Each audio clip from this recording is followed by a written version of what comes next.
Welcome to FlyMSG.ai, your all-in-one sales productivity and writing assistant.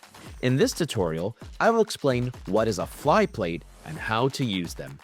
Before we get started, make sure you subscribe to this channel. And if you're on YouTube, check the alert notification button here. Once you're inside of FlyMSG, there is a section here called FlyPlates. Now, these FlyPlates have over 400 different types of templates that you can choose from if your plan allows you to pull in a premium one, or if you're on a freemium plan to use the freemium ones. Inside of here, you can go and look at any one of the FlyPlates, aka templates, and add them to your FlyCuts, which is your shortcuts that you would utilize. Now, if I'm looking at this one right here under Human Resources, this is our worn abs for absenteeism. Let's just say that I want this and my plan allows me to be able to use this FlyPlate.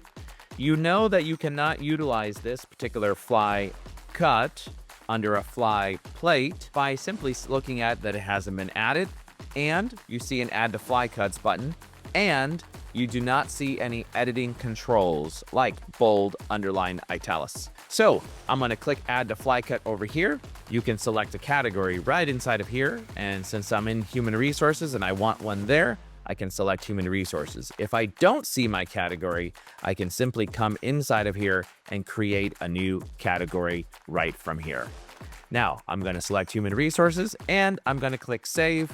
And as soon as I do that, you'll see that message there at the bottom, which shows that it was added to your Human Resources under FlyCuts. Now, why didn't FlyMSG kick you out and take you directly to FlyCuts? That's because we don't want to kick you out of the library in case you want to remain inside of the library. But to see that, I'll come over here to FlyCuts. I'll click on Human Resources, and there is my worn abs.